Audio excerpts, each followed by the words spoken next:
AfroTales Podcast is a part of the Connected Podcast Network. Chef. Yes, Glio. Don't you love how we get to share our stories and recipes? Yes, I enjoy it greatly. Do you know what makes it possible for everyone to hear us? Yes, Glio. Our voices, obviously. True, but it's also Anchor, a hosting platform that distributes the podcast to places like Spotify, Apple Podcasts, and others. Oh, yes. And isn't everything needed to make a podcast in one place? That's correct. And the best thing of all, Chef, it's free. Free, you say? Free. And all I had to do is download the Anchor app or go to anchor.fm to get started. So, you just had to download the Anchor app or go to anchor.fm to get started. Yep. Download the Anchor app or go to anchor.fm and do what we're doing now. Fantastic, Grio. Simply fantastic. I know, Chef. I know.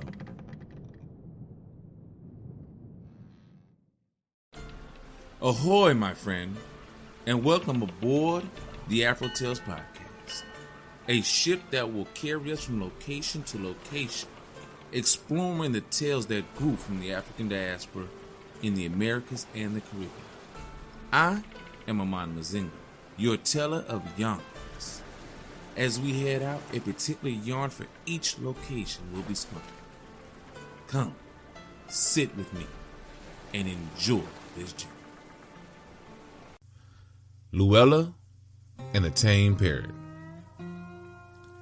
One time, not yours or mine, but it was a bygone time. Some people was owned, and the owners was called mistress and master by the people was owned. And no matter what, even when they had gone to meeting, the owners always knew what they owned, the slaves was doing. The slaves might stop for an hour and in the field to pray, and they weren't allowed to pray, but they did because the master and mistress were away, couldn't see them. But the owners did to see them praying down there on their bendings.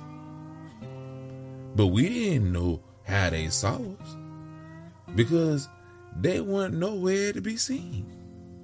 But they saw us anyhow. Maybe we taking extra chicken in the winter when we most starve to death. They would know we had it hidden under the bed. We children played with mistresses' daughters, and we sneak away from them sometimes in the day. We sneak back into our cabin and crawl under the bed and get some secret chicken to eat from the pan there. That was the only good food we could have to eat. The rest all the time was neck bones, if we was lucky. Just greens most of the time, if we weren't not. But one day, Luella was working in the house upstairs, and she hears the mistress's bird, that green parrot, a-talking away. She thought it was some woman with a croaking voice up there.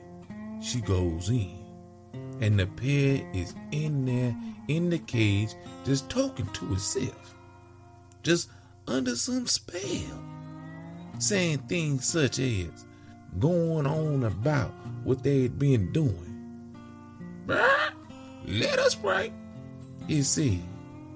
Bruh, I want some more chicken. Bruh, chicken under the saddest bed. Bruh, don't let master know. We are here resting. Well, Luella went and told them all who were on about the tame parrot and that could talk. Everybody wanted to hear, didn't believe her at first, but when they heard that bird squawking, "Bruh, can I have some Hoppin' John, please?" They knew it was the truth. They all had to toe the line then. Couldn't mess around unless they did it in silence. And that was hard to do. They cut down their playtime then. One time, the owner went to the neighbors in his buggy with mistress and come back and asked the tame Parrot what he had heard and seen. The parrot said, "Bruh, don't know. I went blind and deaf the whole day." Luella had put a black hood over his head. And that's the doggone truth. The end.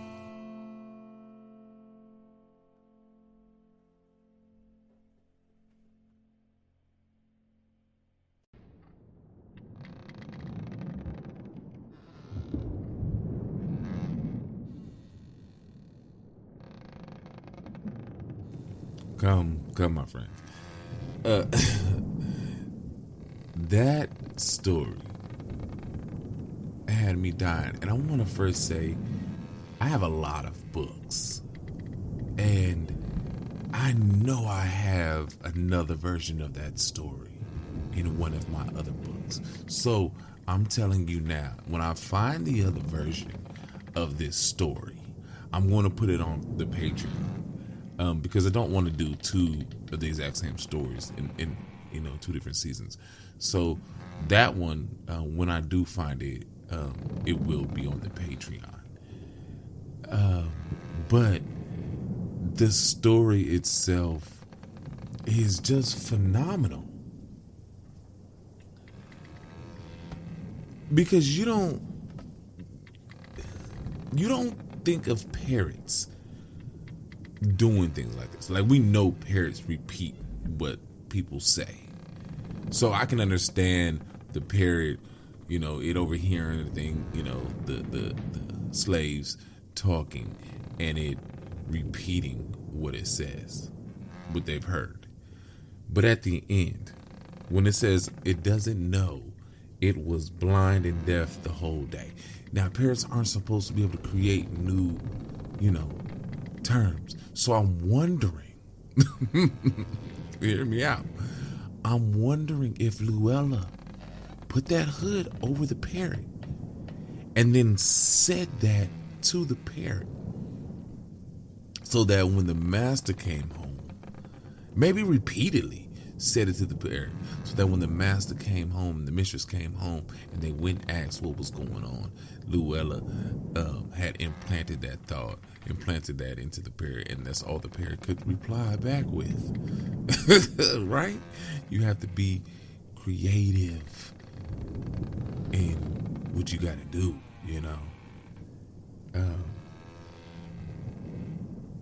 right? Because, oh my God, I just don't even know what else to say about this. I love it. I love the fact that they were doing things, even with the parrot there. Massa knew what was going on. He was finding out what was going on, and they didn't stop him. That's one thing I love about stories from the slavery time frame. They knew that they were going to get whipped, beat, whatever. That didn't stop them from doing what they needed to do to survive, to have fun, to live life to the most that they could live it in their position. You see what I'm saying? And we all know, we've heard the term snitches get stitches. Well, this snitch just got a hood over their head. And most snitches at your job won't get nothing. You just know who not to talk to. Yeah, I remember it used to be a thing that I would do back in the day when I'd be trying to wonder who going back telling certain people certain things about me. So I would start telling people, and this is not, just me. This is other people I'm sure have done the same. I would tell different people different stories.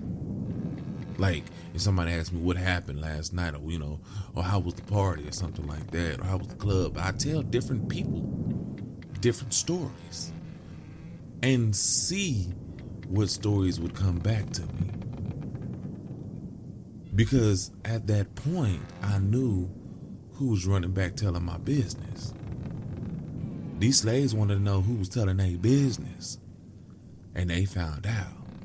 And they figured out a way to ensure that didn't happen again. You know what I mean? We do that work. We do. Once we find out who the big mouth is, we take care. Get them out your business. You feel me? But I want to thank you. We are back here for season 4 of the AfroTales podcast. The ship has sailed. We had our first port, and I know you're ready for your first meal. Chef will have something for you, something delicious. I wonder if it's inspired by this old Tame Parrot. Go see Chef. Get your meal. And until the next voyage, have a blessed day.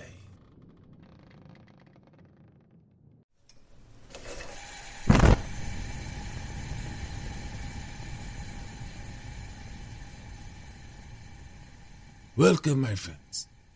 I am your chef, and we are back for more beautiful recipes.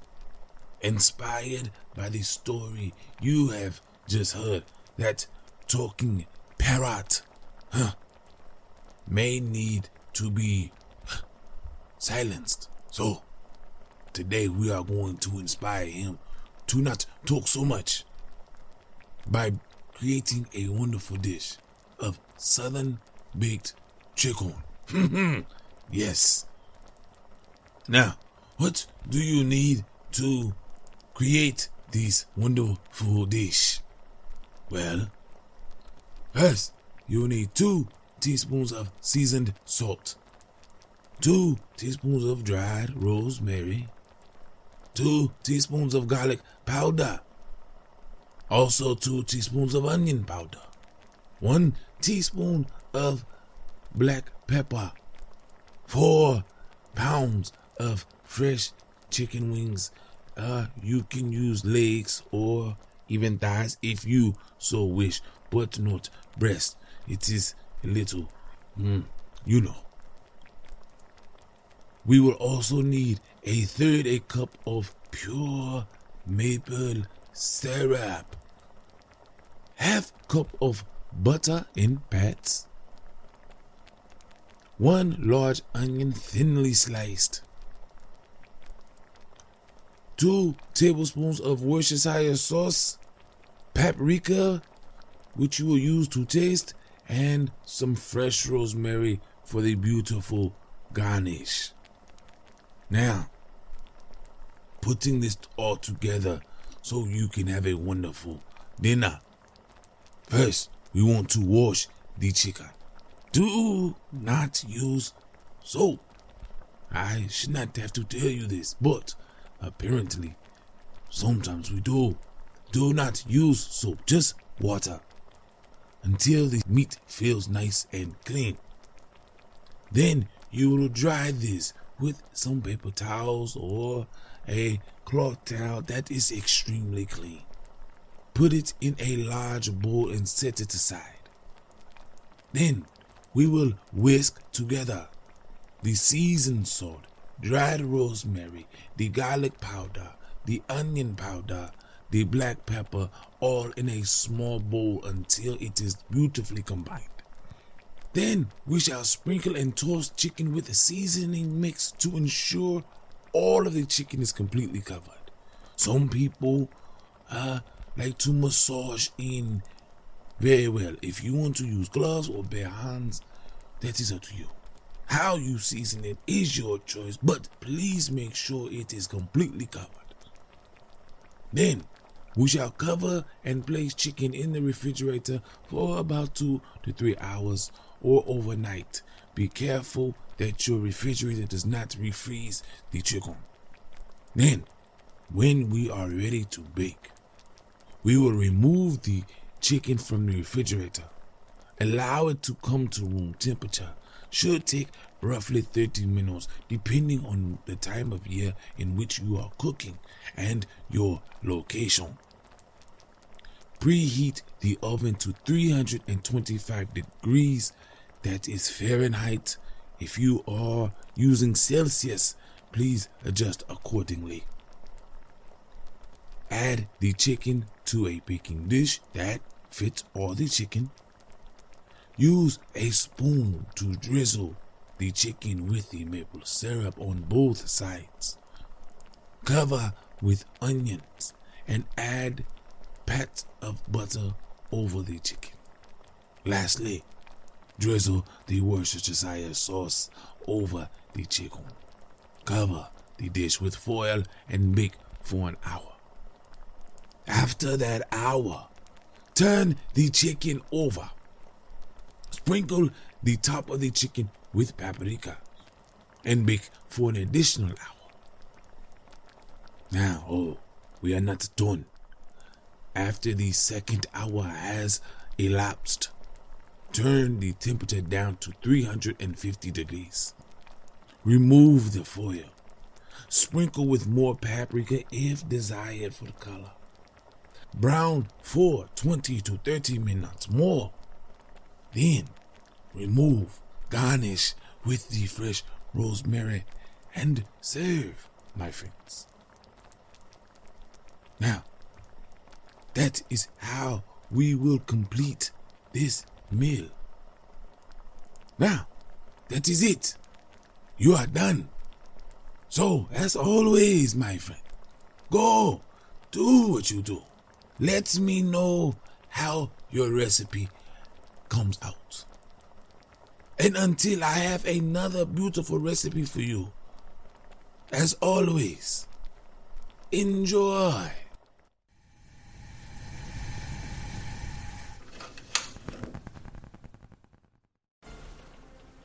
My friends, we are here, and I want to thank you for coming out here on this voyage with me. Thank you for doing what you do and giving me the time to get to this point. I want you to join me in thanking Art by Chalet. I want to also join me in thanking those who create the sound effects and music on freesound.org and Free Music Archive. I want you to share this journey with your family and friends so that way they can be blessed just as you are. If you want to leave a comment or a review so others can learn about this voyage, please do so wherever you can. All other ways to support and contact me will be in the show notes. So please go there, check it out, and do what you do best and be you. Again, thank you.